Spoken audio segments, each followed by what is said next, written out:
We're following breaking news. A federal judge has just sentenced former New Jersey Senator Bob Menendez to 11 years in prison in his corruption case. The Democrat was convicted in July on charges he accepted bribes in exchange for using his political power to aid the Egyptian government. Prosecutors had asked for a minimum of 15 years behind bars. Menendez's attorneys argued for leniency, saying the recommendation would be a, quote, life and death sentence for the 71-year-old.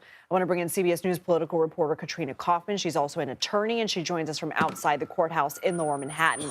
Katrina, you were inside. Break down the judge's decision for us and reaction inside the courtroom. The judge has sentenced former Senator Bob Menendez to 11 years in prison. He said that he's not going to give him any fine because he's made an assessment that that's really something that Menendez can no longer afford now that he has lost his role in government and his means of having an income.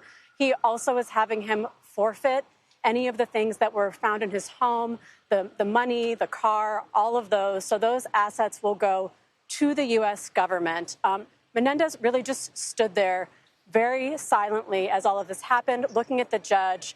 But earlier, he had spoken on his own behalf, and that was really a very moving moment. He absolutely broke down in the courtroom crying as he really asked the judge for mercy. He talked about his many years of public service, of how he is someone who really rose to the highest ranks of leadership in the Senate and was the first Hispanic to do so.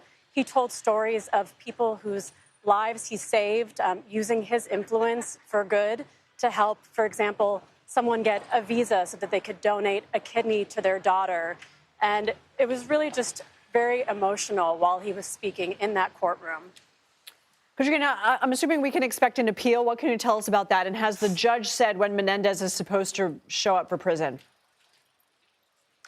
He did. He wants Menendez to show up for prison in 72 hours. That is when he is supposed to report for his prison sentence. So that is very soon.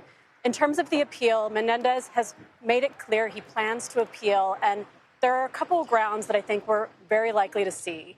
One is that the prosecution admitted that they realized some evidence ended up on a laptop that the jury had during deliberation that wasn't supposed to be there. It was evidence that the judge had said should not be shown to them. The prosecution said it was just very minuscule, very unlikely that the jury even noticed it.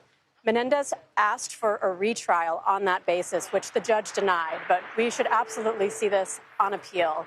Another issue he will likely bring up is that he has made the argument that acts and conduct that were alleged here are protected under the speech and debate clause from the Constitution. And this is something that we could see appealed all the way up to the Supreme Court and potentially overturned because there is precedence for them overturning bribery convictions for public officials.